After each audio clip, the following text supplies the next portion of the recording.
Jay Crawford, Adam the Bull, Garrett Bush, Tyvis Powell, Jason Lloyd.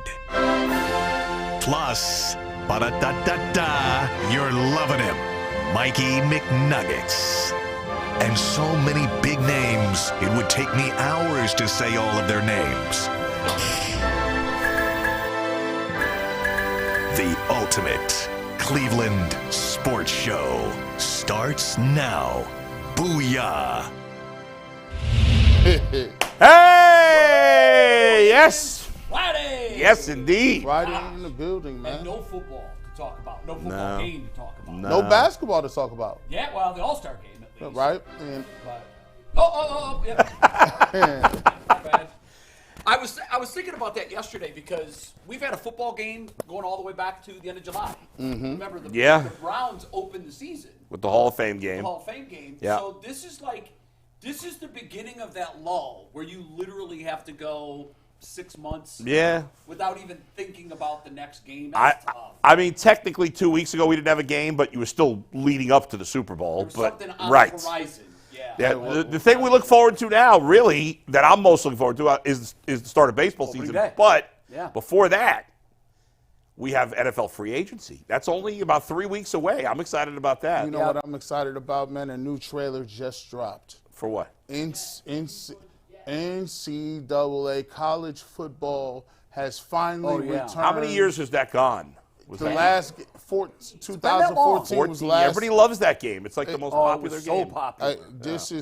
Listen. Right now, I feel sorry for if you've been married after this thing came out. I feel so sorry for you if you're a wife because you're not going to see your husband much. What makes it better than Madden, by the way? Everything, the pageantry, the music, it's college football versus the NFL. Building more surrounding it. I think building a powerhouse. Recruiting. What were your grades on there when you played? Did you have decent grades? Did they grade linemen then? Yeah, back then, so I've been playing college football since it was college football. It was Bill Walsh's college football. 1996, I started playing. 97, I know all the covers. I was on a video game in 2004, and the highest grade that I received on there was a 71. That's not bad, right? They're out of pocket. Man, 71.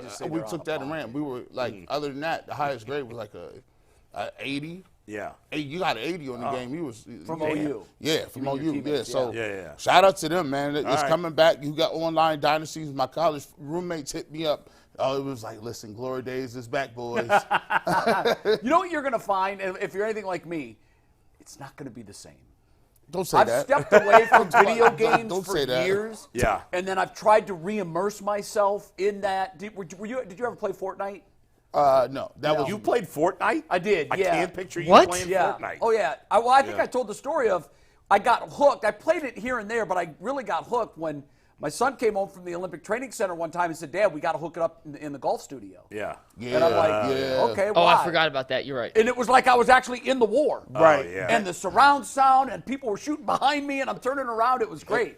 But when I go back after a long absence, I'm like, yeah, this isn't what I remember it. I wonder if for you it's because you played with your son and now you're not playing with your son. Maybe. You tried to. That could be. But even with other video games, Yeah. you know, like I bought a Donkey Kong machine because when I was in the 80s, I probably paid for 5 machines with quarters. I bought one, and I played it like the first week I had it, and mostly it just sits there now as a decoration in the man cave. I remember as a kid, the one game I loved was Mike Tyson Punch-Out. Oh, that game was loved that great. game. And Glass Joe. Glass Joe, Glass right. Joe? Hippo, the King Hippo or whatever it was. Yeah, that and then game years was later great. I played it, and I'm like, Well, let me give you this fun fact about, because I've been really into video games. Let me give a fun fact about Mike Tyson's Punch-Out. Do you know now they have tournaments and speed runs for who beat the game the fastest? Oh, wow, really? And a person almost won the speed run championship for playing Mike Tyson's Punch-Out blindfolded. Why did he do that? Because so he must have memorized all of their punch moves. Yes, he memorized every single punch sequence and was blindfolded. Okay, that's like the guy that does the Rubik's Cube in 4 seconds. Yeah. Amazing. Like, wait a minute, come on. Yeah, how's that happening? Amazing. Yeah, no matter what the task is, there's someone in the world that can do it so well it will blow you away. Yep. Great suit. Like the black with the pink. Thank you. Very nice Very look. sharp. Bull's beard, I just noticed. I mean, it's out of control. This is as long as it's ever been. Ever been in my life, yeah. That's what I thought. I have never seen you with that. I actually just this morning shaved, cleaned up over here. Yeah, you got rid of the neck I cleaned up the cheeks.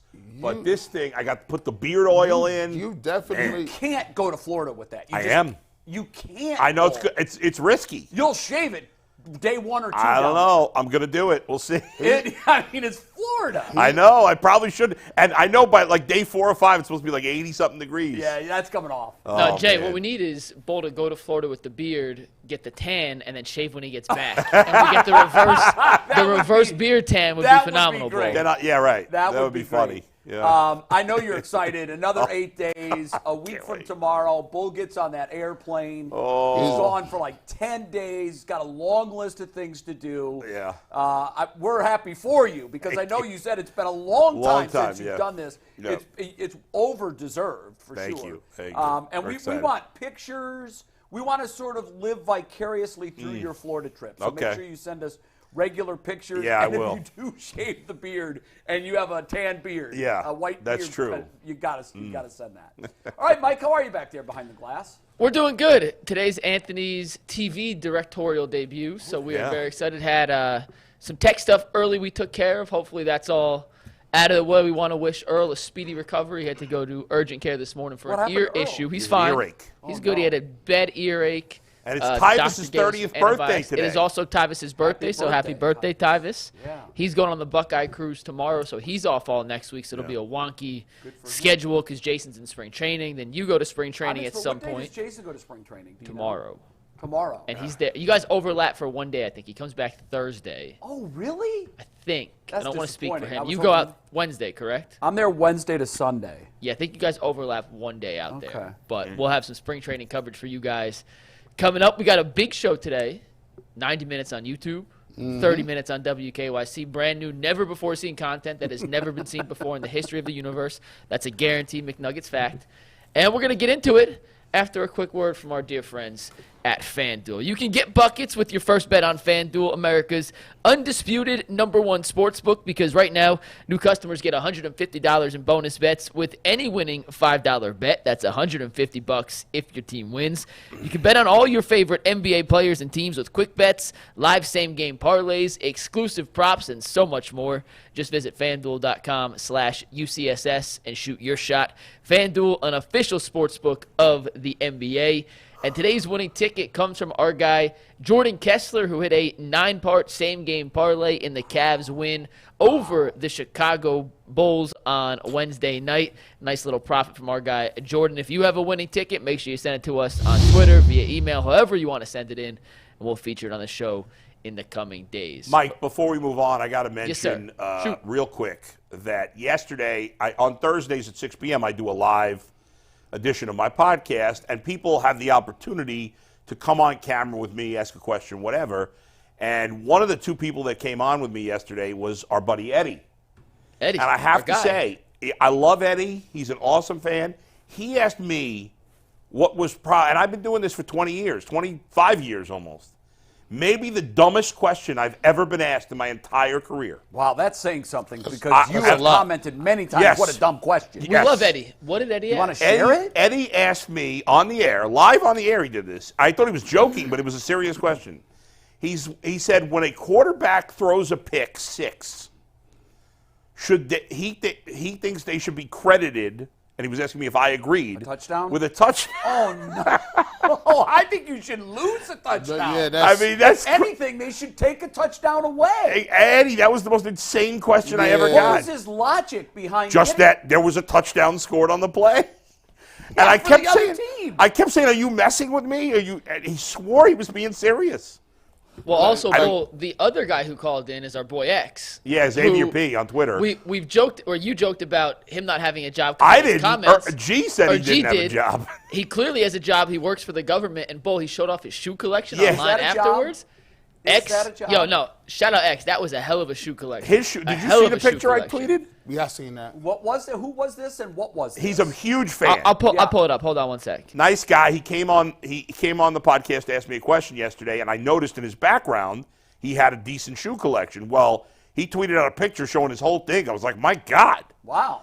And he joked. He said, well, I guess he tweeted at me and G and said, I guess I do have a job after all. Now, here's the all these shoes. Because he's able to buy these shoes. Yeah. Yeah, he's, I'm not going to say anything right now. I've been slowly but surely stockpiling.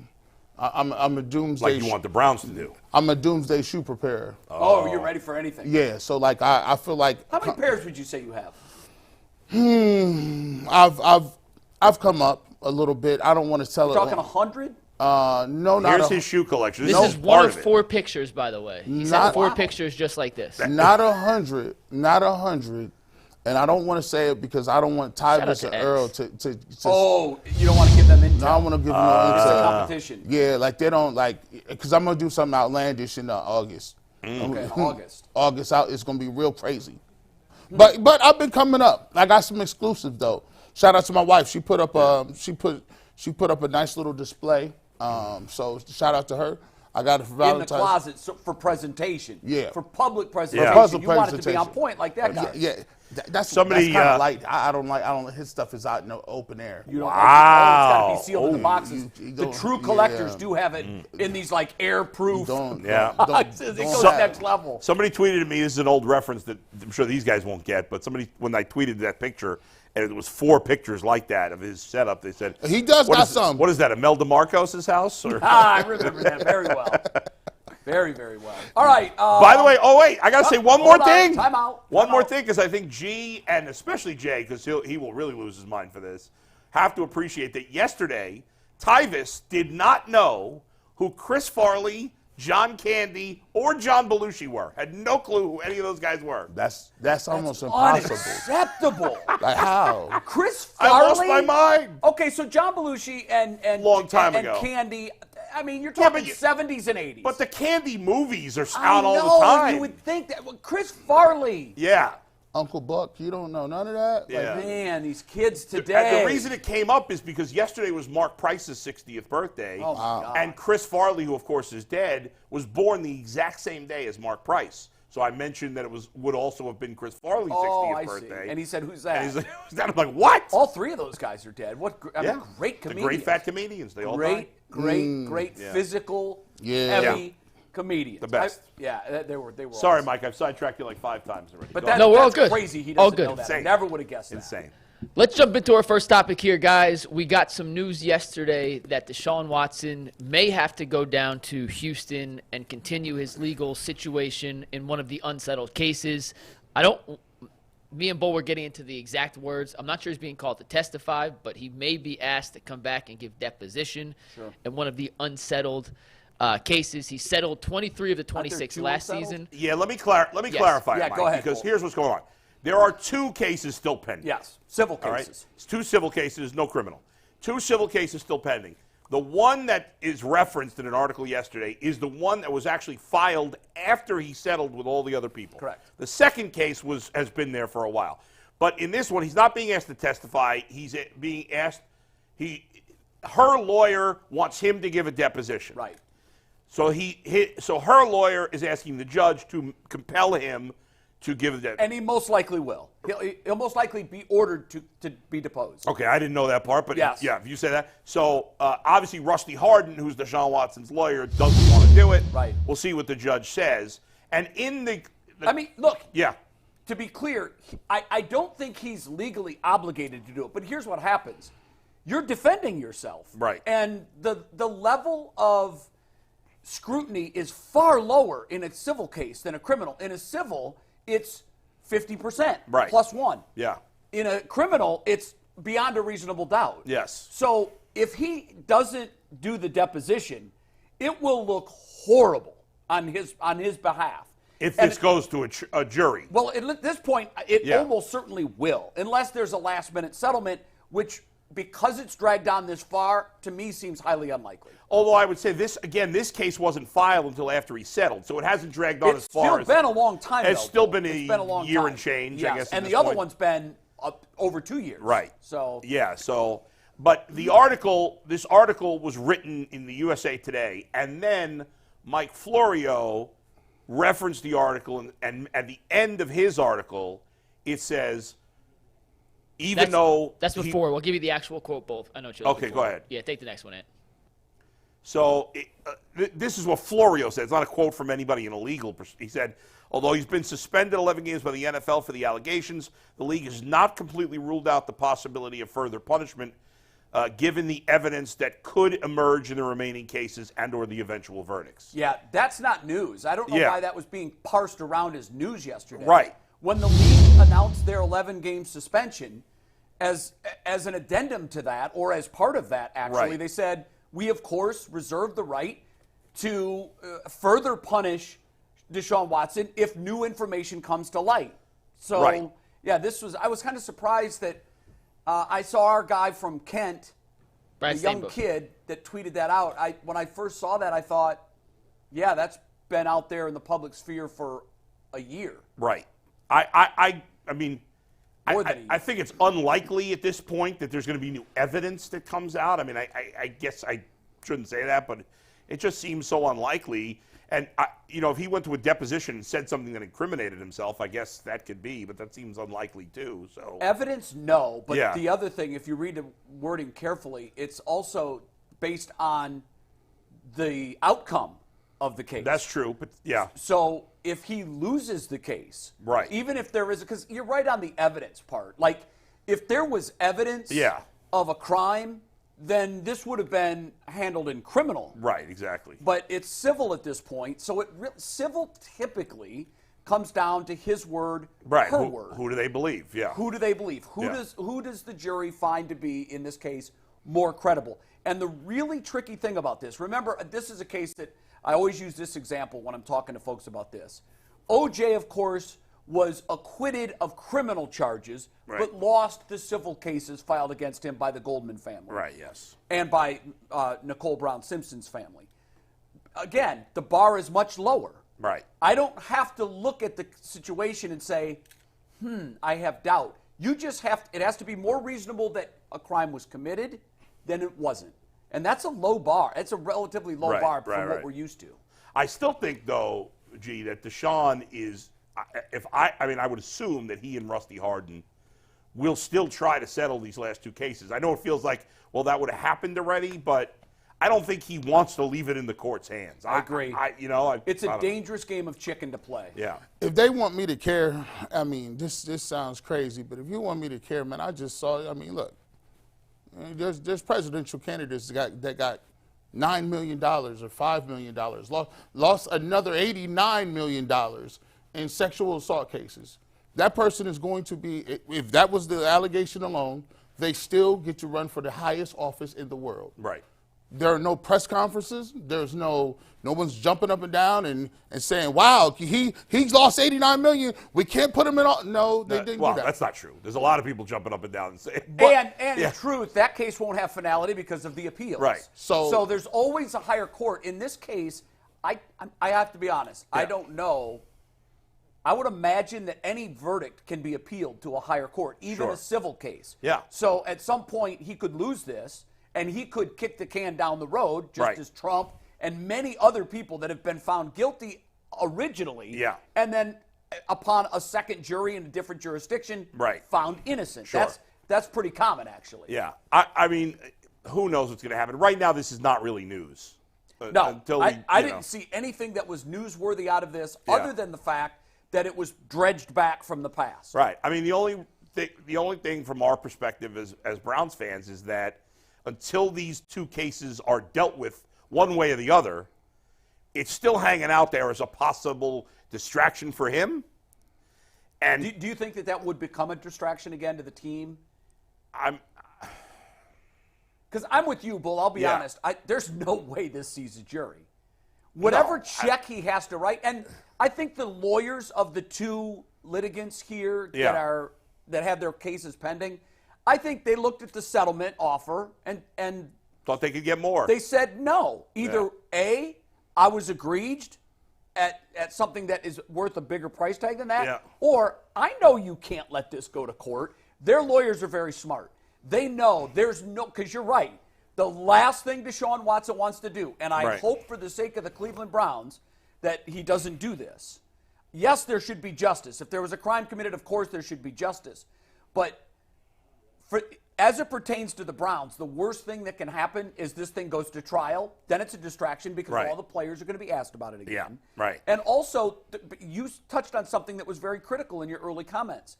If he's found to have a negative result in this, then he opens himself up to further suspension by the league. Right. Nobody wants to go down Nobody that road. wants that, certainly. Whatever the number is, he's going to have to bite the bullet, write a very big check or two, and put this in his past. I mean, listen, I'm not him. I can't make these decisions for him.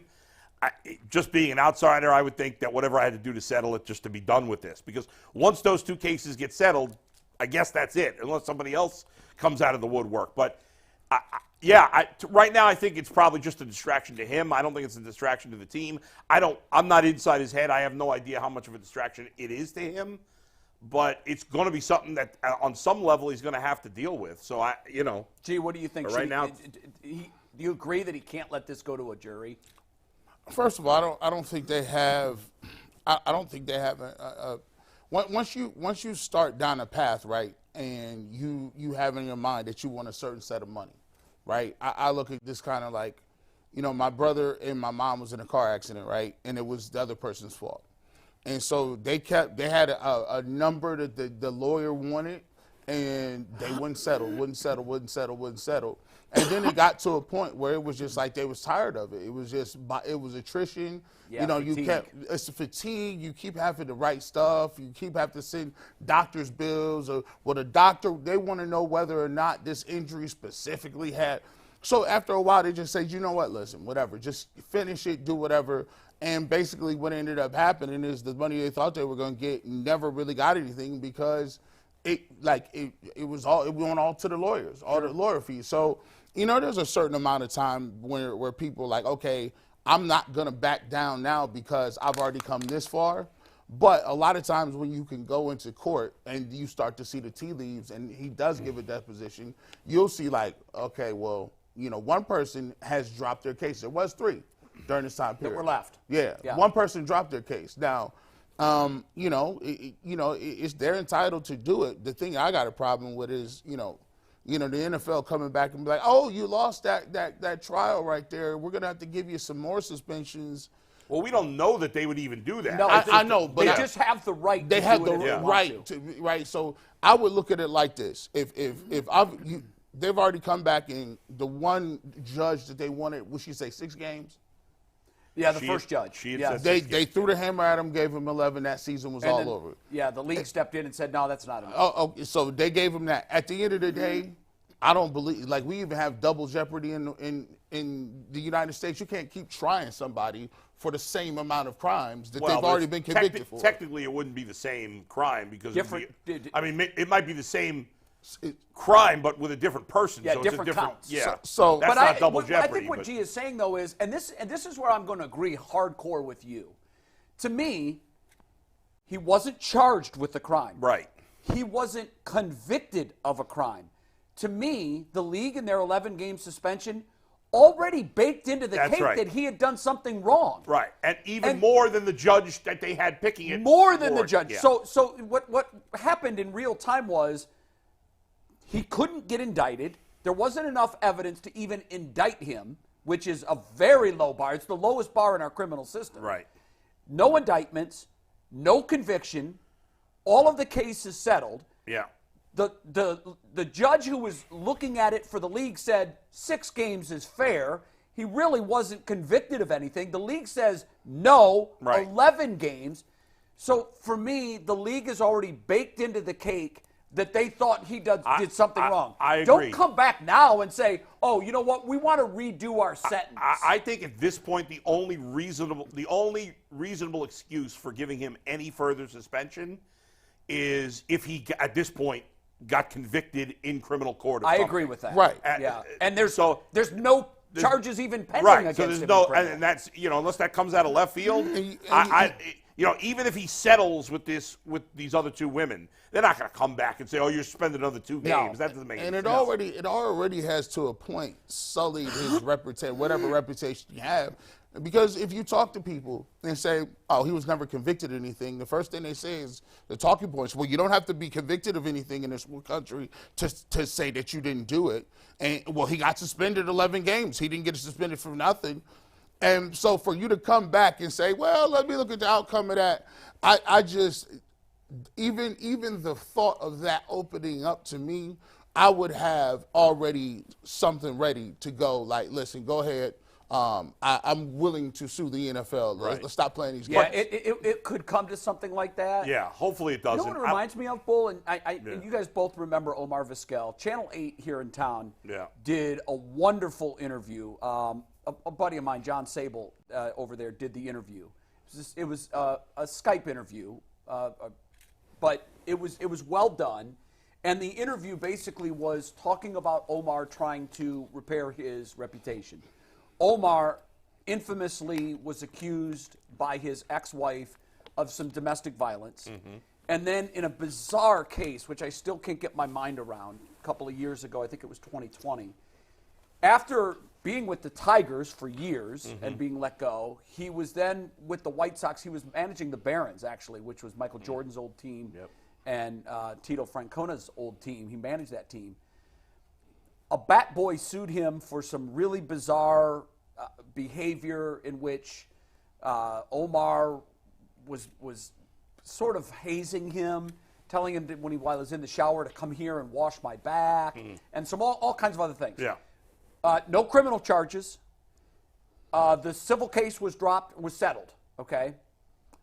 We have seen he was trending to get into the Hall of Fame. His vote total every year was going up, and I think it peaked at like 58%. I could be wrong on that number. 56, 58%, something like that. Then these allegations came out from his ex-wife, which, by the way, there were no charges, and it was looked into and no charges. And then this civil suit came, and now he's gone dramatically the other way. Yeah, he's never getting in the Hall. He's got 3 years left on the ballot. I know why he did this interview. He tried to repair his image. It didn't work. No. He was asked specific questions about his civil case. I don't want to talk about that. It just was a bad look. I felt it was just uncomfortable to watch it. Same thing, G. I think in the court of public opinion, you're right. Deshaun Watson will wear this scarlet letter forever. Everybody's decided. Everybody's made their decision about what he did or didn't do, fair or unfair, probably unfair one way or the other. I think it's fair to say that because he wasn't I think it's fair to have the thought that, well, he couldn't even be indicted, so it seems like he didn't do anything wrong. And I think it's fair to say, well, he got suspended and he had to settle. Maybe he did do something. Who knows what the truth is? Right. Only the women and Watson know the truth. That's fair. Everybody else talking about it is guessing and has little or no facts to back up what they're saying. You're right. But he has been punished heavily by the league.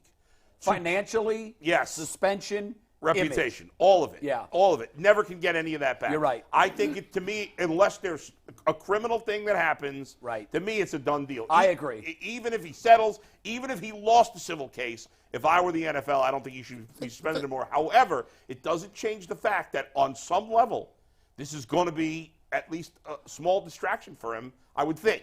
As long as these civil cases are over his head, it's not completely over. I just, the one thing I just don't like, it burns me because, I take a look at this, man. So, hey, I just now started getting into the media, right? There's a level of notoriety because of the way the show works, and you've worked all your life to get here. You slept on couches. You didn't have money to put in your car when you went to work, and you did it the right way. You never had no problems. And all of a sudden, somebody comes knocking at your door saying, hey, I think I remember you saying something that was really offensive. Or I think I remember 15 years ago you did something happens all the time, Chief. And I'm like, and so now, because somebody says one thing, I now have the burden of proof to prove that I didn't do that. And you've been knowing me for how many years, and I ain't never been arrested, ain't never had no problems, ain't got no priors, ain't got no convictions, nothing. But when you turn on Twitter, always knew that guy was a pedophile. Always knew that guy was a troublemaker. It looks like he just puts his hands on women. I just don't like in our country today where it went too far. When you say this comment, believe all women, that is BS. I'll stand on that. Just because there was times where some people, they weren't believed in certain cases. But in other cases, we are all humans. We are all infallible. We all go through things, and people have ulterior motives. I don't know one woman who is 100% without any sin. And I don't know any guys either. But I think it's crazy the fact that you can have one allegation or somebody can say something about you and then retract the statement, case goes away, but your life's ruined. Yeah, I think in Watson's case it wasn't one. Yeah. There were so many cases. Yeah. I think for me, 1 is an issue. 2 is a problem. 3 is a trend. 27, whatever it was, that was, to me, it was like, this is really damning. This is a lot of women. Now, I didn't like the fact that there was an attorney out there soliciting women. Hey, do you saying, know the sign? Hey, did he ever touch you? But that to me felt a little shady. I go back if you were egregious, make a complaint at the time. I go back to the Duke lacrosse case all the time. I go back to it because it's the most pertinent thing we have. They used the narrative. The narrative was there was a young black girl who was savagely taken advantage of by well-to-do, rich young men who have privilege. That's right. And they used that narrative and they hammered them dudes, right? And then when it was all over and done and said what, and it was nothing happened, and it came out that it was factually incorrect, everybody in the media just turned around and said, "Oh, let's look for another story." Listen, that's fair, G. And there's obviously he's right. I was in that machine. Obviously, that's fair. And they did not want to cover that situation was a disaster. The second half of that story. It's unfortunate. I'm sure there are thousands upon thousands of women that have been taken advantage of, that have been touched, that have been abused, where nothing came of it, and it really happened. Sure. So we can go through the laundry list. Is Deshaun Watson being treated fairly or not? I have no idea. I don't know. Does it matter to you? Because I think in your example, you're like one accuser. Yes. Does it matter to you the number of accusers? It does. I mean, we've talked about this before. I don't know what Deshaun Watson did. My best guess is the truth lies somewhere in between. I agree. Yeah. Right? What that means exactly, you figure out. I know what I mean, but I'm not going to go down that road. It's too complicated. Before we wrap this up, I want to try to get a little clarity on this, and I should have looked this up before the show. I believe one of the 2 civil litigants that it's still pending was the woman that actually spoke to HBO Real Sports. I think that's I am 97.5% sure that is accurate. Yeah. Now, for me, I just remember going back in time and what the takeaway was from her interview. Most people found her largely to be credible. And she seemed emotional. She seemed to have distress. The thing that I would be most fearful of if I'm Deshaun Watson, and this goes to a jury, if she was able to already tell her story as compellingly as she did and emotionally as she did to the TV cameras, she's ready for a repeat in a court. Right. I would not want a jury to see this woman tell her story, because if she's lying, she's doing it very, very well. Right. And because of that and the low bar to accuse or for a guilty verdict, that could be a nightmare for Deshaun Watson. Yeah. So I'm with you. I think a check gets written. I think all of this goes away. I think the checks that he'll have to write, it's estimated that he's already spent in the millions to make the previous cases go away. I think that will be a small number compared to the number that he'll have to write to make these 2 go away. Right. It will cost him dearly. Probably. Financially. But look, he has enough money. It's not going to break him for sure. And at this point, the last thing he wants to worry about is another training camp where he's got microphones from ABC News in his face and news outlets covering this story. He doesn't want to go down that road again. All right, guys, we're going to move on. If you want to go to a Guardians game this season, go to Indianapolis and see Donovan Mitchell play in the All-Star game this weekend. There's no better place to get tickets for the best price available than Game Time. They have killer last-minute deals, all-in prices, views from your seat, and their best price guarantee with Game Time takes the guesswork out of buying tickets. I actually use Game Time to get tickets for the Bulls game on Wednesday, and the best part is you can see exactly what you'll see during the game on the app, so there's no guessing, hey, is this view going to be obstructed? What angle? It gives you all that information ahead of time. And the best part, if you download the Game Time app, create an account, and use promo code LOCKEDON, you get $20 off your first purchase. Once again, just create an account, use promo code LOCKEDON for $20 off. Download the Game Time app today. Last-minute tickets, lowest prices guaranteed. Earlier in the week, we talked about a quarterback ranking list from the 33rd team, and we focused on the overall big picture of it, not the specific rankings. Today, we're focusing on the specific rankings of a list from the 33rd team and the specific writer, Dan Pizzuta. These are the 10 Is it best. the same writer? No, different writer. This is from Because Dan that writer Pizzuta. who made the starting quarterback list was about as bad as it gets. That was something Class, Yeah. K-L-A-S-A. This is Dan Pizzuta. This is the 10 best quarterbacks set to hit free agency this offseason. And Joe Flacco, our guy, a recurring guest on UCSS, came in at number 9 on the list, behind some other guys like Tyler Huntley, Tyrod Taylor, Kirk Cousins, and Baker Mayfield, 1-2 on this list. Guys, what do you make about Joe Flacco being ranked at 9 behind some of the guys ahead of him on this particular list from the 33rd team? I'd have him a little higher personally. But, Joe's old. That's why he's 9th. And That's what it and comes down ultimately, yeah, I mean, I might have him ahead of, like, Tyrod Taylor or, Ryan Tannehill's kind of old at this point, too. I don't think he's as old as 35, maybe? Flacco. How old is Tannehill? Yeah. Tannehill's pretty old. Yeah, he's I definitely guess not as young as you 35. think he He's is. not But, Flacco. Mike asked me about Tyler Huntley yesterday, and I said, 35. Tyler Huntley, he's never really gotten much of a chance. No, he hasn't. And when he played for the Ravens, he wasn't bad. He's got a Pro Bowl nod, which So we still laugh about. there's some, at least with Tyler Huntley, there might be some unknown upside.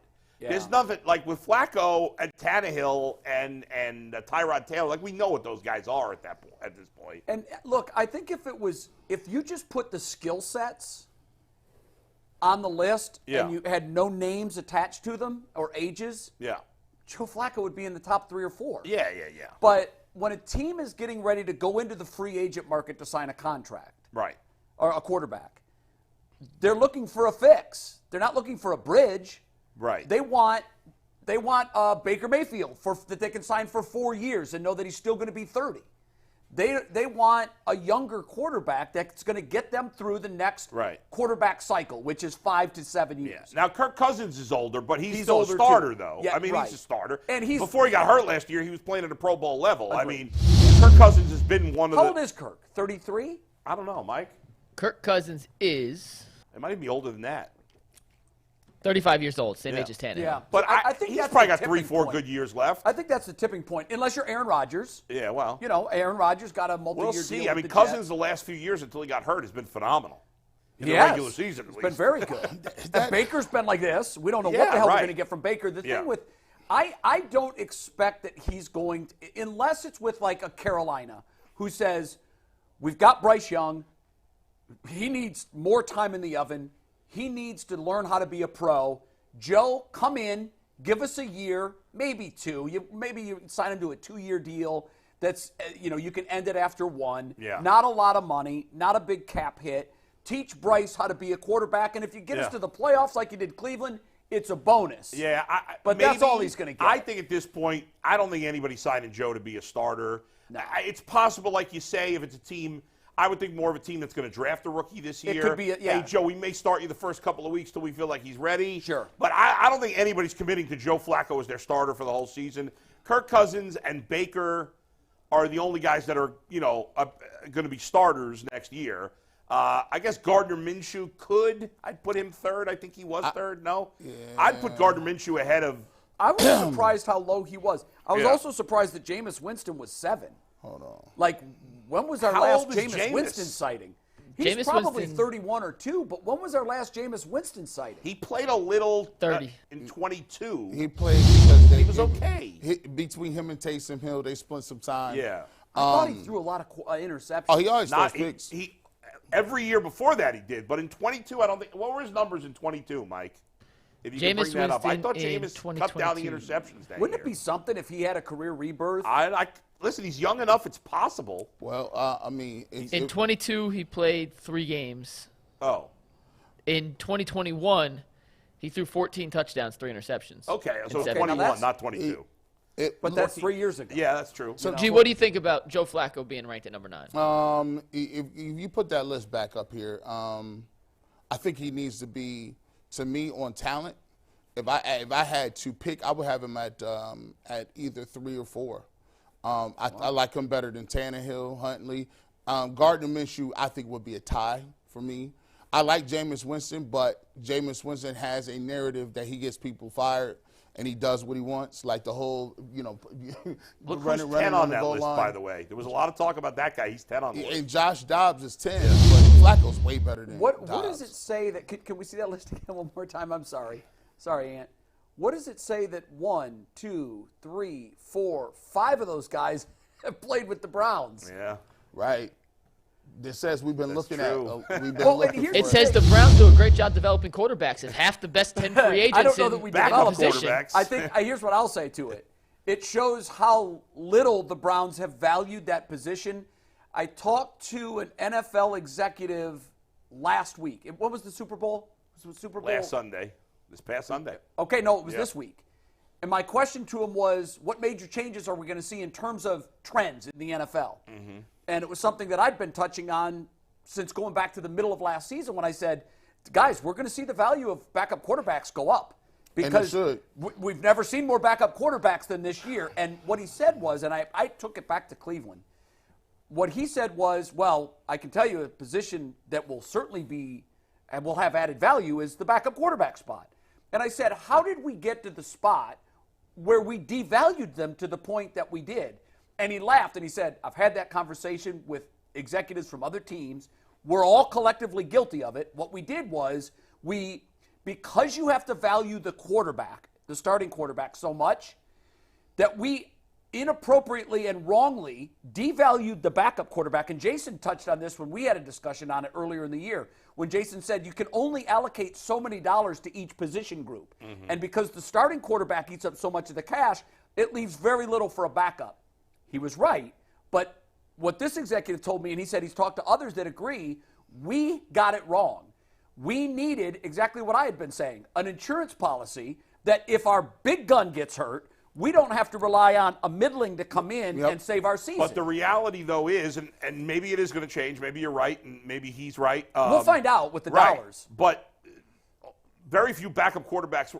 The teams that made the playoffs predominantly had quarterbacks that played every game. Did Patrick ever miss a play this year? No. I don't think he was ever. I think the Browns and one other team that lost early were the only teams that the starting quarterback missed more than 2 games. So that means the Browns should theoretically understand how much a backup takes place.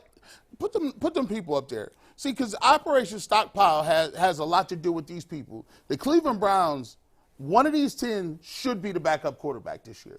Pick one. Well, again, the top 2 are going to be starters. Okay, well, now, wait. Okay, that's interesting because I was going to ask this question, but you kind of just answered it. That means that DTR is not the answer. No. Okay, wow. Okay, I don't know that I've quite got to that point yet. Well, here's what all I know is at the track and the point where we are as an organization, if this was 2 years ago and we just learned about Watson in his 11 games, sure DTR could be the backup.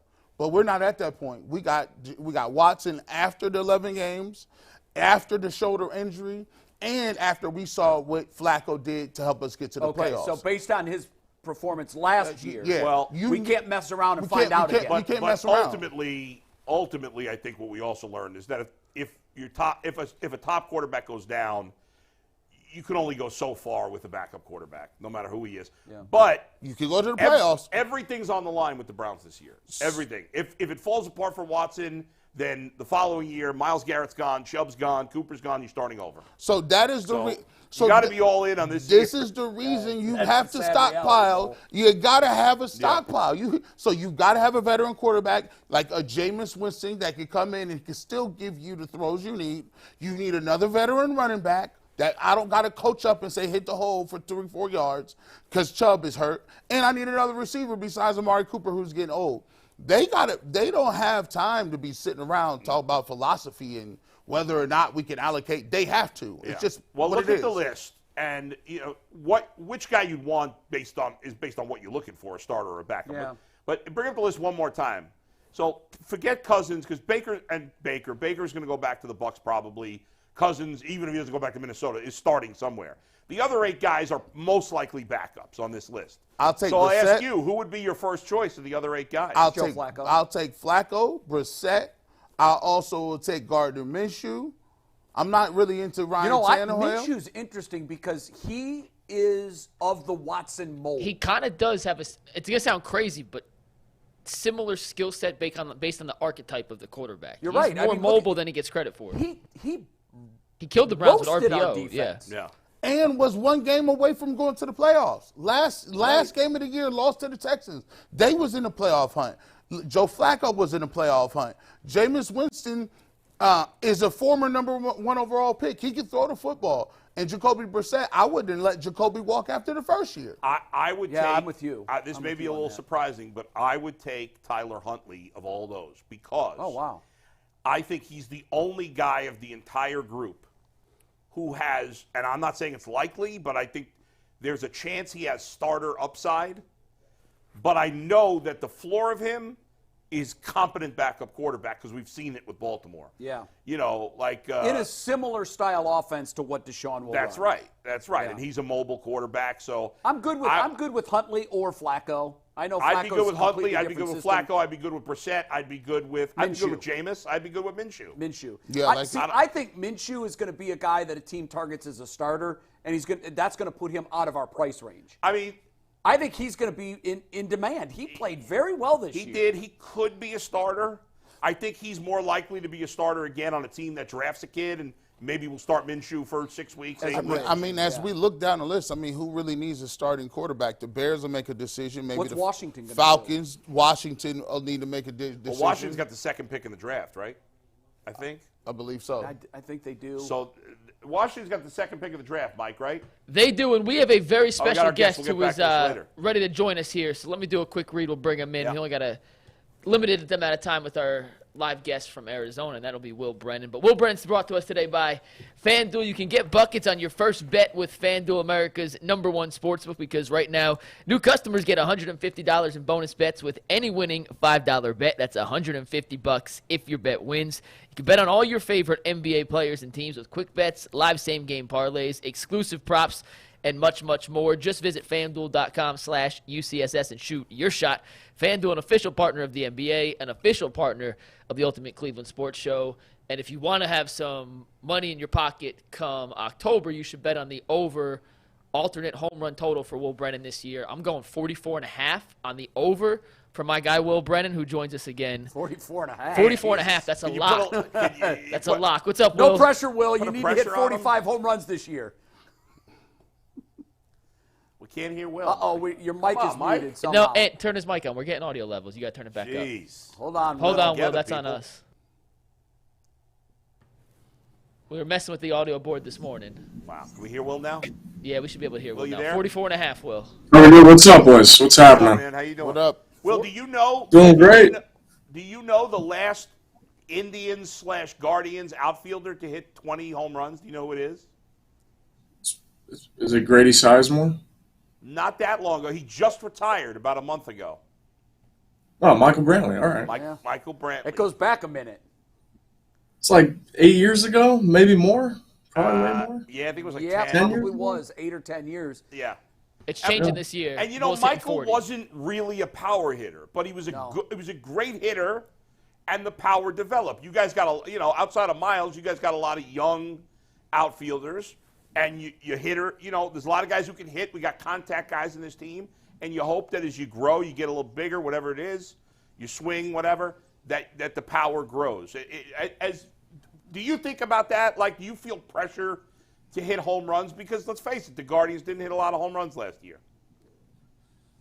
There is a little bit of pressure, but not as much as you would think. Like, we all have a year under our belt. I think a lot of people forget that we had 16 rookies in 2022, and then I'm sure we had just as many last year. And I think all that comes with that is experience. And with experience comes game planning and how you're going to attack pitchers, and that can lead to more home runs, more slug, and I think that's what's going to happen this year. Well, I know it's very early in the new regime, but do you see a philosophical difference in the approach to hitting? Is power being more emphasized? And if there are differences, what are they from last year to this? Again, I think we're going to stick to our strengths of what our team has been in the last few years, which is base running and getting on base. But obviously they're going to try and bring in some people that, can produce the power numbers. And again, the guys that have been in the lineup in the last few years, it's kind of on us again to be there to support, Nails, Hosey, and Hemi. Like, we have to be there for those guys. I'm not seeing a huge philosophical difference, but it's definitely being talked about way more in the game planning side of things. Will, nowadays they talk about all the time, building velocity, and now you see pictures maybe in the minor leagues who are going up 2-3 miles an hour on their pitches. Is there a philosophy, or is there a thing where guys can develop power, or do you think you're just born with it and you either have power or you don't? So hitters have always been behind the 8 ball. Pitchers have all this technology that they can utilize. They have different training facilities that have paid tens of thousands, if not hundreds of thousands of dollars in investment of trying to get guys to be able to throw harder. And it shows, because guys come down here in February and they're throwing 98. They're throwing absolute doors. But there's just not that type of place for hitters, and it's kind of on you. It's kind of on your organization. I mean, there's a couple places out there that are trying to preach more power, but again, it's all about being on the barrel and all about being able to catch a ball out front and taking your chances. And so the more that you can anticipate and do that, the more it'll lead to home runs. Well, obviously experience has a lot to do with it too. I mean, you made a great point about you guys being so young in 22, and you probably arrived a little ahead of schedule. And I think for some fans it was a little disappointing that there was a setback last year. I think it really drives home the point just how great and how uncommon what you guys did in 2022 really was. Last year, before the season started, we talked to you about, we said, what are you working on in the offseason? I remember you told us you were working on catching up to the higher fastball. And I watched you a lot last year, and I specifically noticed that there was improvement in that area. That was a pitch that you were able to better handle last year than the year before. What weakness in your game did you notice and work on this offseason and are continuing to work on that you hope to show improvement in this year? To be honest with you, Jay, I mean, that high fastball is not going anywhere. And again, it's a weakness for a lot of guys. And I think, again, this offseason I continued to hound that. It's simply sticking to my approach. And if I have to take that pitch, like, not everyone's going to catch up to 100-mile-an-hour Garrett Cole fastball top of the zone. It's just not. It's not a thing. Like, you might see it as a highlight on SportsCenter, but that's one in every probably 100 pitches from that guy. So being able to hone in an approach that, allows you to be successful in better zones. And again, that comes with at-bats, that comes with experience. And the big league level is different than the minor league level. Like, all of us had amazing success at the minor league level. It's all about that adjustment period, like we just talked about, of getting at-bats and getting experience, which we have now. So. Will, what was going through your mind when Jose Ramirez knocked Tim Anderson the bleep out last year? Oh, I don't know. My first instinct is hopping over that fence and trying to go help out. I think the first person I saw over there was Nails, which is, right up Nailor's alley, just to be right there. I don't know. The first person I ran into was Yasmani Grandal, so at that point I was out of it. I'm not going to mention that name. Smart man, Will. Yeah. He's a chiseled individual, and he's a salty vet, so I didn't want to go that route. But I don't know. TA was kind of egging that on, and sometimes it just That's karma for you. Mess around and find out, right? By the way, I know this. I know that this is not something the Guardians are going to do, but I'm curious. Tim Anderson is a free agent right now. I actually saw a story this morning that he may be close to a deal with the Marlins, possibly. I didn't get a chance to read the whole story, but in theory, if the Guardians did sign Tim Anderson, would that be possible? Like, could that be overcome, or is he no way? I don't think there's a shot in hell that he would sign here. I didn't think so. Speaking of fighting, we had Stephen Kwan on earlier in the week, and I said to him, "You're in a bar, you're getting into a fight. Who's the one teammate you got to have with you?" And for him, the answer was obvious. I want to see if you have the same answer.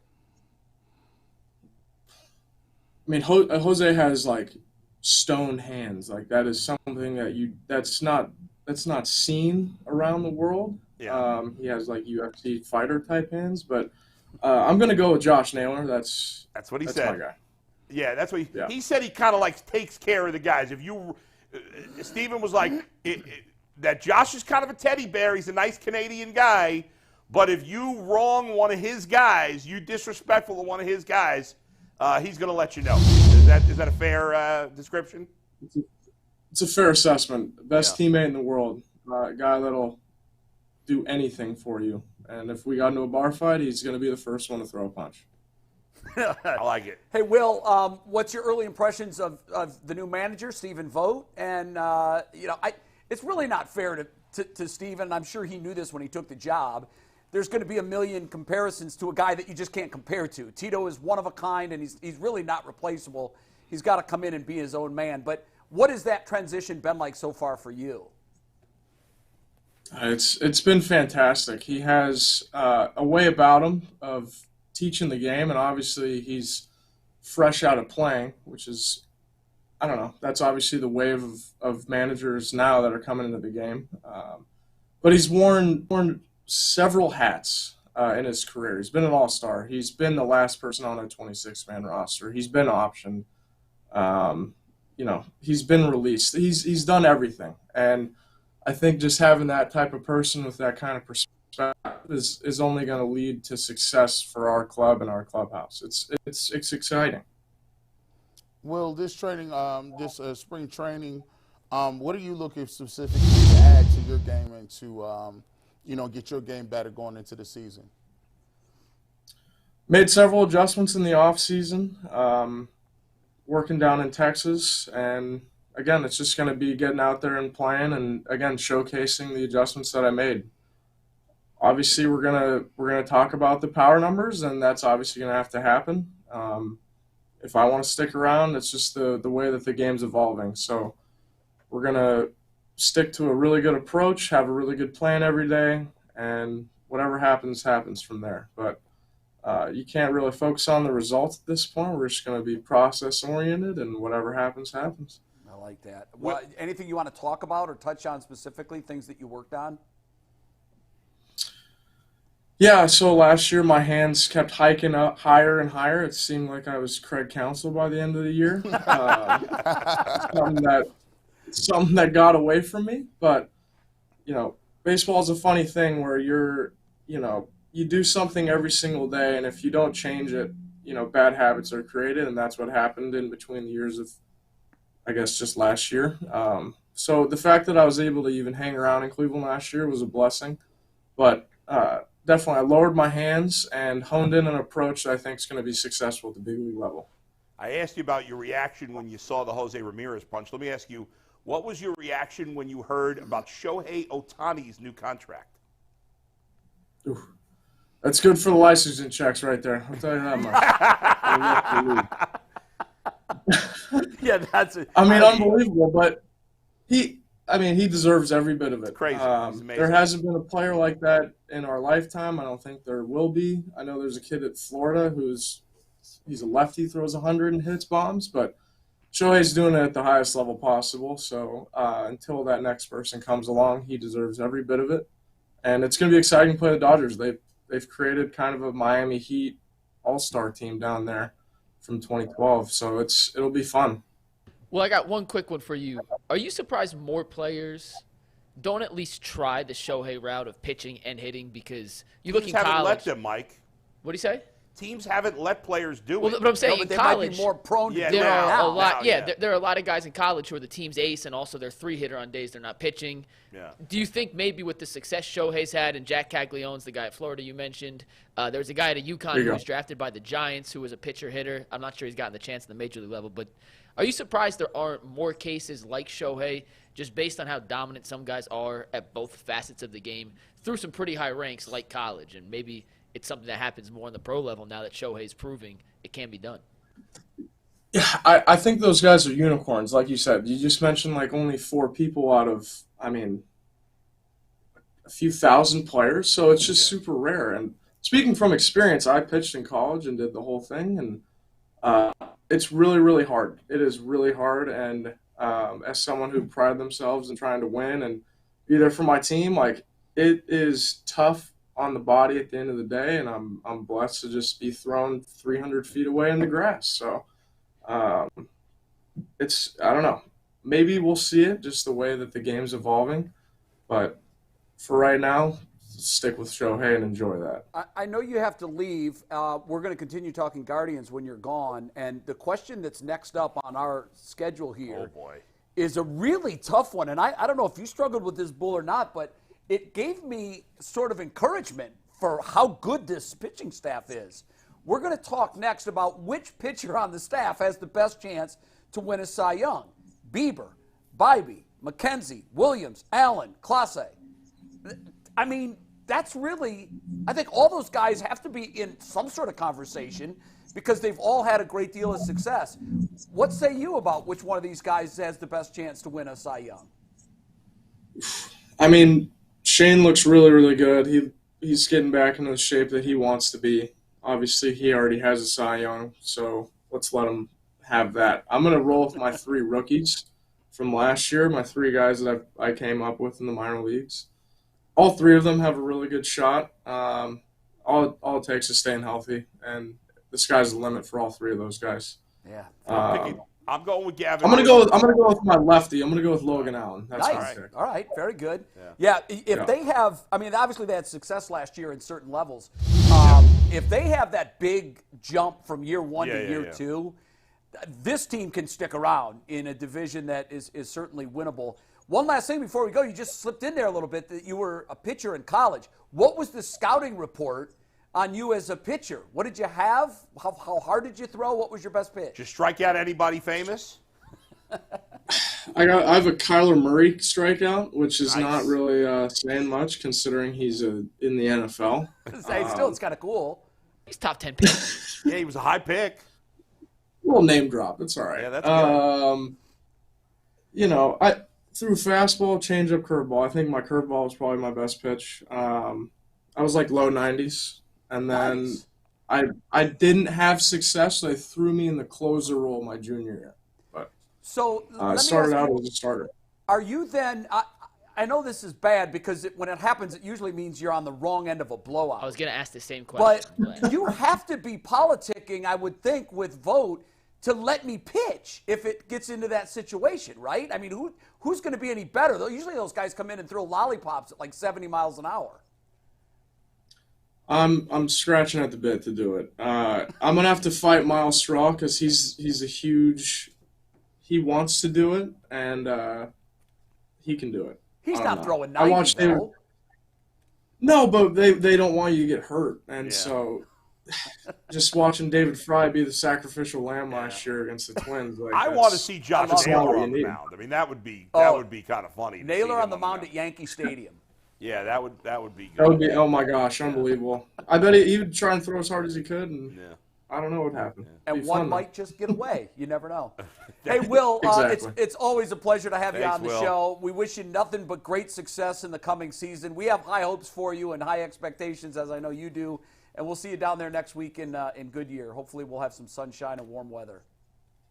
Awesome, guys. Appreciate y'all. Thanks, Will. All right, take care, Thanks, Will. Will. Awesome. Will Brennan, hey, he'd Thanks, be Will. my guy. Bring him in. Put him on the mound in a blowout. I'd love to see that. Well, Could you hopefully- sneak Will Brennan into your 55 and older league as a ringer pitcher for Yeah, next year's Greater Cleveland it's a 50 and older Championship? league. Let's 50 not, and let's older, not gas Mike. it. Sorry, 50 and older league. You know what? I'm so bummed I didn't bring I got my World Series championship ring. Well, you got the trophy behind you. I know I did sneak that in here, but I wanted to bring the World Series championship I don't ring to think show Will that Brennan's off. passing for 50. No, there's not a chance he could come in there. And for starters, I'd say the hardest thrower in our league is probably in the mid-80s.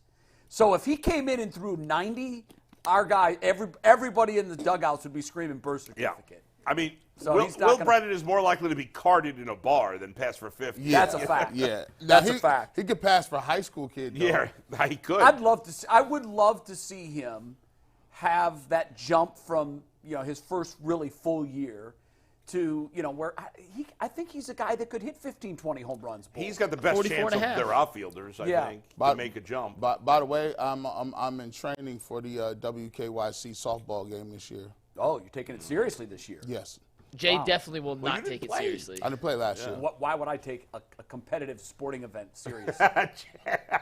I think I told the story, but as we were walking in, Jay had hit a home run in his game the day before. I did. And Jay's like, I already got my home run, not taking this I seriously. said, I don't even care what happens today. And your wife goes, you're lying to yourself. Well, Jay, by I the know you." second inning, I was cussing. Jay was very mad. Jay was very, The very whole mad. game, Jay and I were complaining about the teams. The two We of us. were with the whole We're like, this game. is not fair. We got on the bad team. What's We got happening? handcuffed so badly. Immediately. I mean, Oh, it Well, wasn't quite fair. Here's the good news. Next year there'll be new teams, and if you want tickets to the WKYC Celebrity Softball Game Hey, next there year, you go. you can get $20 off your tickets if you use Game Time app. I promise you, there is not a better app in the world that will give you up-to-date, live-minute view from the seats like you can find on Game Time for the WKYC Celebrity Softball Game or any Guardians game this year, any Cavs games, any Browns game next year. Just download the Game Time app, create an account, and use promo code LOCKEDON for $20 off your first purchase. That is promo code LOCKEDON for $20 off. Download Game Time today. Last-minute tickets, lowest prices guaranteed. Jay, you mentioned the topic. Wait, real quickly, Yeah. Yep. while you're talking tickets and Guardians, today is 216. It is. February 16th. It's 216 day. All individual game tickets go on sale today. They're on sale right now. Nice. Ticket sales opened at 10 o'clock. So you can try to get your opening day seats. Hopefully that They sells out just because announced- it's the Eclipse. Yeah. Did it sell out? well, I don't know if it's sold out, but they just announced yesterday it's going to be a 5 o'clock game. Yes. it's Normally 5 they o'clock play start. 4 o'clock, but because of the eclipse, they're moving it to 5. Correct. I was reading this article yesterday that apparently Cleveland is going to be bonkers that day. We're Yes. in the line of totality. 100%. It's We the are bi- like if when you look at the track, we're right exactly in the middle Cleveland of it. is the biggest city in 100% Yes. eclipse ratio. Yeah. Right. Apparently, And- like the best places are downtown and then Avon. I read. Yeah. For whatever reason, and it's going to be. We're going to have so many people They're here. It's going to be expected to insane. have 500, between 300,000 and 500,000 visitors. So that goes along with Yeah. obviously. And now, Isn't I've that been talking Final a Four lot with weekend? Betsy Wait, Kling about Jay, this. is What's that Final Four weekend too? I believe the Final Four is the weekend before, but I could be wrong. I'll double check that. But isn't it on Monday? Final Four championship game is on. But the weekend, yeah, the it's game's on a. It's Saturday and Monday, I think. For And the then women. when's the No, opening that's day? the guys. Oh, the it is? women's So- is Friday, Sunday, It or might be Sunday, Friday, Tuesday. Sunday. It And might when's be the Friday, opening Sunday. day game? It's Monday, right? It is. So It's it Monday. is a very busy stretch. But So the it- crazy thing is, they're expected to have, as I said, between 300 and 500,000 visitors. Yeah. But here's the bad If part. it's cloudy, right? I've talked to Betsy at length about this. She's like, look, there's no way to predict it, but what we've done is we've gone back and we've looked at April 8th. She goes, it's usually cloudy. I mean, it's Cleveland. April. It's cloudy only a lot in April. Cleveland. It's cloudy a lot in So, November. Not only could it be cloudy, but the Final Four, the women's Final Four, is Friday, Sunday, the 5th and 7th. Opening day is the 8th. Wow. Yeah, so Eclipse that day. weekend's That- going to be That crazy. weekend is going to be bonkers. in It is Cleveland. going to be absolutely nuts. Yeah, it's going to be a great time. Yeah. And we're doing a lot of special programming on Channel 3 because we are carrying opening day Guardians game, as we do every year. We're their partner, their broadcast partner in town. So we're going to have live programming really throughout the day. We're going to be at various locations all through Cleveland reporting on the eclipse. Betsy, 5 or 6 years ago when this happened, traveled to St. Louis or somewhere in Missouri where it was in the path of totality. Yeah. And the way she explains it is it's so weird because it's the middle of the day, but as soon as the eclipse gets to be close to total, the birds stop chirping, the insects start going. It basically they're tricked.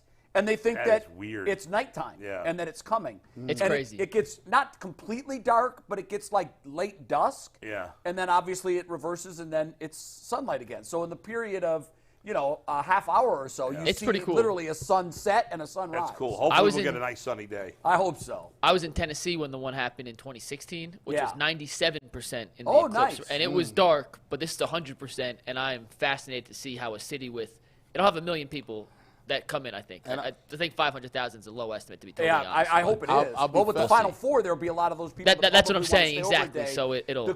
This is what I love about it. Major League Baseball was dialed into this. They knew that Cleveland was in the totality. They gave them the Guardians home opener on that day. They've moved the time.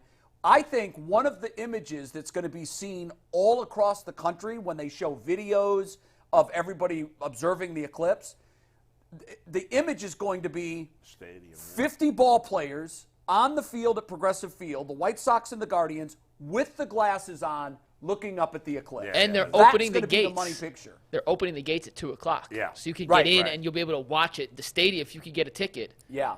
Progressive Field will be the place to be. It's gonna be great. That's going to be awesome. Y'all ain't supposed to be looking at the eclipse, right? No, you got to get the glasses. You have glasses. Yeah. You know everybody ain't got special glasses, well, right? they're selling them already.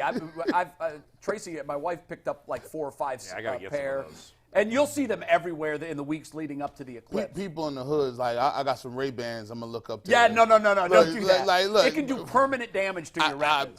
I'll be trying to tell cats. They be people in the hood. Speaking of permanent damage, Jay, this Guardians pitching rotation could do permanent damage to opposing teams' lineups. You asked the question to Will Brennan. Let's start with you, Bull, because you gave your answer a little while Brennan was talking. Of all the Guardians pitchers this season, who has the best chance to win MVP this year? By the way, Cy Young. Sorry. By the way, wasn't it interesting that Will Brennan said, "There's no chance Tim Anderson could play here." Yeah, I love that. I mean, I was a little surprised he admitted that. He was frank and honest, and I'm glad. Now watch they sign him tomorrow. Now you're right. If I'm probably if you asked Vegas this answer, it would probably be Shane Bieber because undoubtedly he is the only one that has won one, right? But I wanted to go. I didn't like the way Bieber pitched last year, and I know Brennan's saying, "Hey, looks great, whatever." I think we may have seen the best of Shane Bieber already. Now, that doesn't mean he won't be good. I think he's reached his peak, and now he's a little below, and he'll still be good, but he's not going to be that.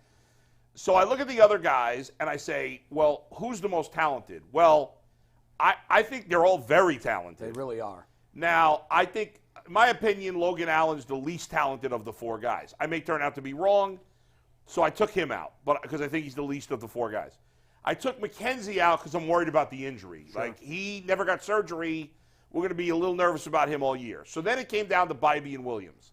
Now, Bybee was better than Williams last year, but watching them pitch, I think they're both extremely talented. Just the stuff. Yes, fantastic. A+ stuff. But I think Gavin Williams is a little better than Tanner Bybee. And in their careers, he'll ultimately be the better guy. He has slightly more dominant stuff than Bybee. So do I think Gavin Williams is going to win Cy Young this year? No, I don't.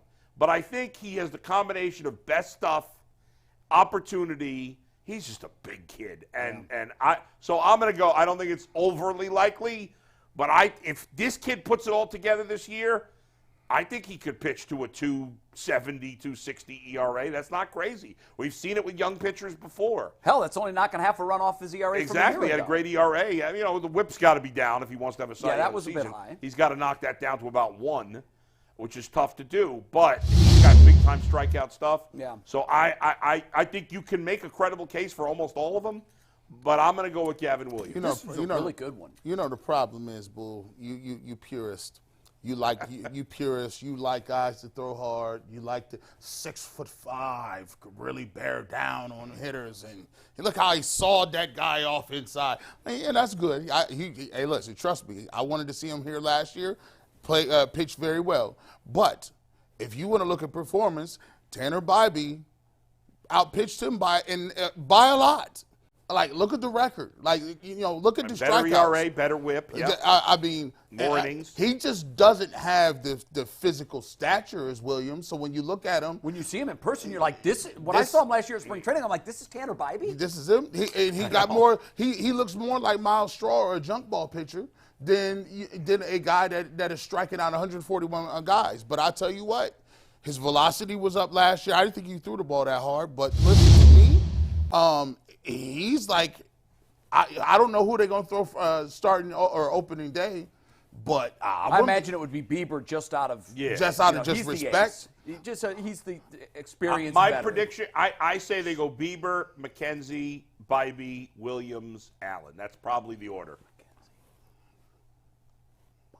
That is the order. Yeah, probably. Yeah, no, I think that is the order. Now, the only reason that might change is because Allen, well, I was going to say because Allen's the lefty but, might weigh into it depending on who they're playing in the fourth game and the third game and the fifth game. If there's a lineup that's heavy lefties, then they might do that. They might do that. If the Guardians win, say they get sneaky and win you 84, 85 games.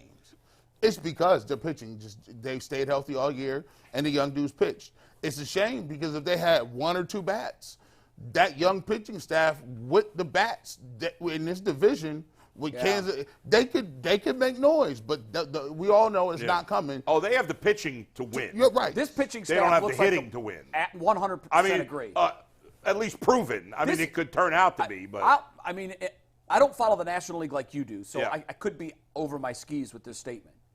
I think the Guardians have the best young pitching staff in baseball. Young being the big word there. Yeah. Off the top of my head, I probably wouldn't disagree. Like these are three front of the rotation young starters that the key is going to be injuries. Mm-hmm. Last year with all of the injuries, you kind of felt like the season got sideways right away with the McKenzie injury. Then came the Bieber injury. Okay, you're down. You're 1-2. There was a point in August where they had something like 9 starts from the 5 guys that they broke spring training with last year. Yeah, that's maybe as bad as I've ever heard. I'm going to go with Bieber because I go back to his last start of the year last year. We thought that was going to be it for him in a Guardians uniform. I figured that they would. I still haven't ruled out the idea that they could trade him before the season starts. I hope they don't. But I think that Shane Bieber is closer to the guy that we saw at the end of the year when he was fully healthy and completely recovered. I think he's motivated to have a big season. Obviously, this is the last year of his contract.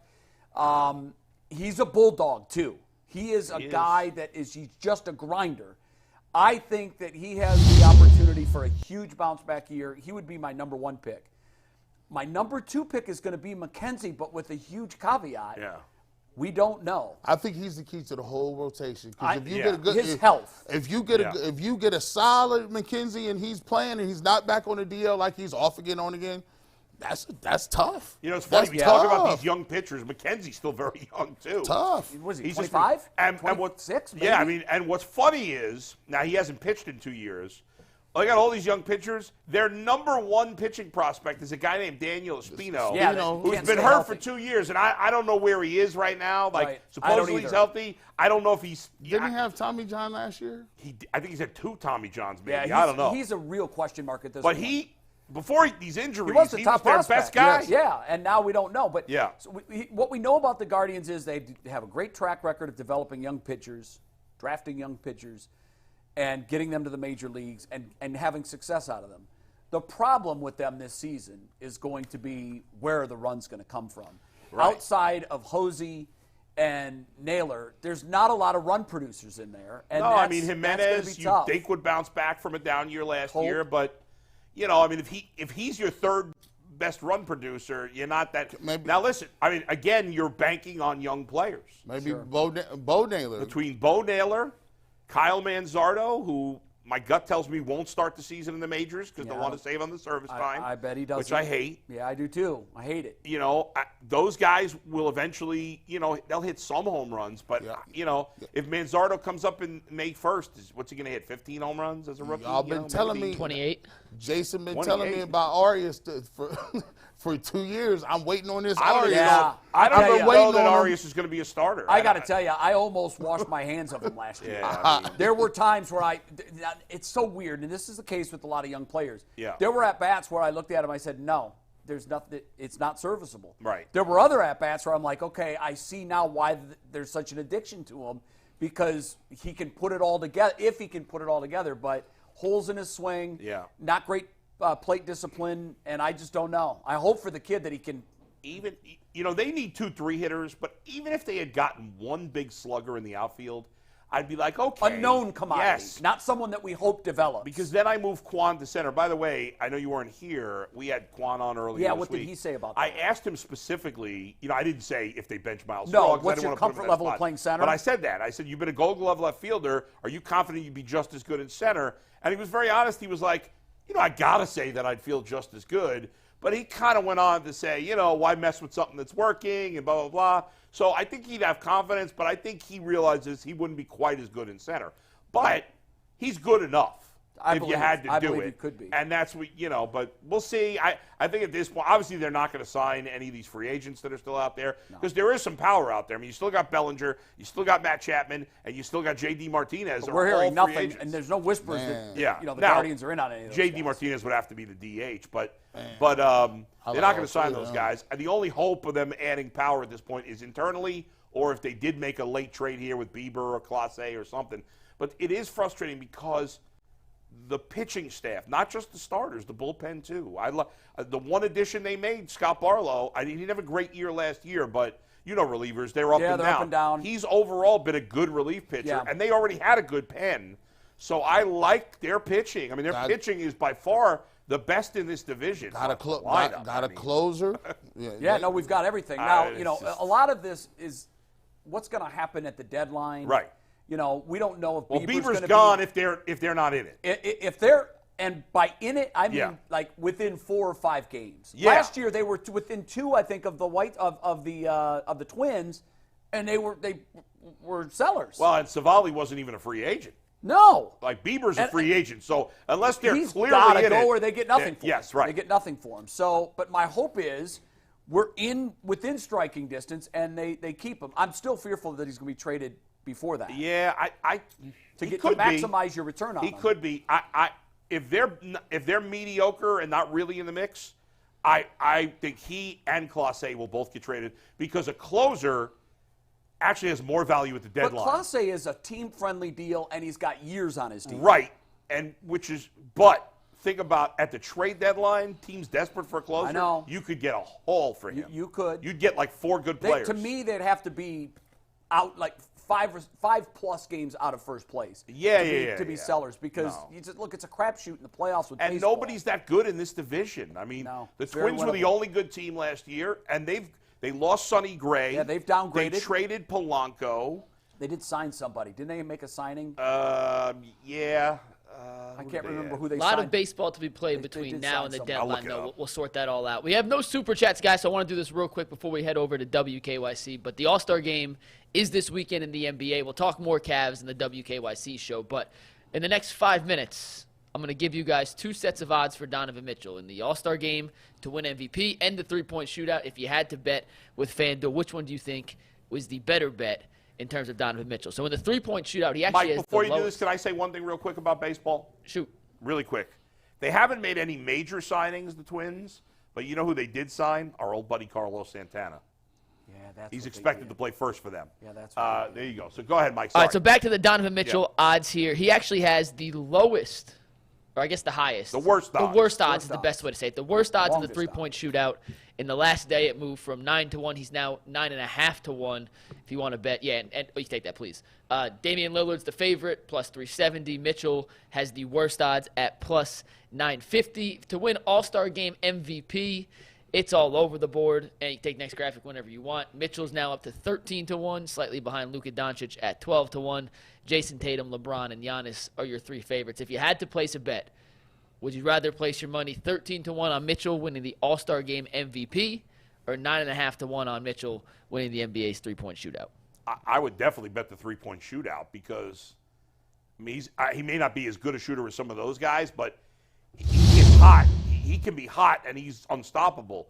In the All-Star game, as you said, Mike, it's all about getting the ball and inside and dunking. 6 of the last 7 All-Star game MVPs have been forwards. It's the big guys and the wing guys that get all the MVPs. So yeah, I think he's got a much better chance of winning the three-point contest than the MVP. For me, I think the guy that will actually end up winning the contest will be Jason Tatum. I think he'll win. The MVP. MVP. He'll win MVP. Yeah. Donovan Mitchell, if you put those 3-point shooters up there a little bit, Halliburton got an ugly jump shot. Halliburton's jumper is unorthodox, and it's all about getting in a rhythm and effortlessly shooting it. Dame can shoot it from half court. Trae Young is another guy. Lauri Markkanen is a guy who's taller, 7-foot guy. It gets kind of awkward when you got to bend down and reach for the ball and get it up quickly.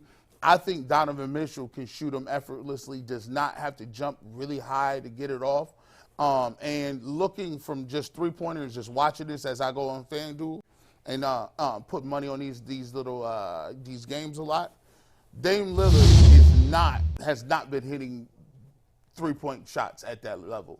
Donovan Mitchell, you could almost mark him up for 2 threes a game. Between him and Steph Curry, they're getting 2-3 threes a game. Marketing, it's hard pressed. He'll hit 1. But I think Donovan Mitchell got a really good opportunity to win that 3-point shootout. And I think he knows he's shooting it real well right now because that's why he put himself in. He looked at that and was like, hold on. Yeah, I could win this one. So I'm going to go with Donovan Mitchell. I think he wins that. The 3-point shootout. Yeah. Well, I don't think he's going to win either one. I think if he's going to win anything, it will be the 3-point shootout. But I think it is a long shot. But he's not even starting. You have to have an opportunity to put yourself in position to win the MVP. And I can't think of a guy off the bench that's won the MVP of the All-Star game. I'd have to do Magic some digging. Johnson, when he won it the year he came back, maybe wasn't a starter. I can't remember. Tatum may have been a starter the year he won. He scored 51. He got hot, and they just kept him in. I'm not sure if he was That's what has to not. happen. Yeah. And you can't even predict what the playing time's going to be. It's probably not going to be a lot. So I just think it's a long shot for either one. But I like what you said about he's got the confidence to say, yeah, I'll do it. I'm with G. I That's actually big. think if you want to throw a little flyer on the 3-point shoot, I think that's a great. I mean, he's not the favorite, first off. No. But he's actually it's going to pay. But I think that's 11-1. actually phenomenal odds for a random weird shootout that Steph Curry's not in. If Steph Curry's not in there, don't bet on anyone else. Right. This is an open field. I mean, Malik Beasley is better odds than Donovan Mitchell, and I think that's an absurd idea to have Malik Beasley in this kind of situation have better odds in a 3-point shootout. And to G's point, he gets hot, makes 3 or 4 in that first rack. He can put up a monster score. So I love those 9.5 to 1. Great odds on FanDuel. All right. Take a flyer. Bet $10 on Worth it. See what happens. I wonder what the payout is on that. Well, 9.5 to whatever you bet. 11 to 1 or 9. 9.5 to 1. 9.5 to so 1. bet $10, you win 100. 95. Yeah. So that's not bad. Good deal. Yeah. He's got a puncher's chance. He's got a shooter's chance. He's got a shooter's chance. I like that. We're headed over to WKYC in a I would sec. never do MVP. Grading the Cavs are extensions for Barry Stefanski a lock. And which Cleveland team is the closest to a championship? We'll see you in a few minutes.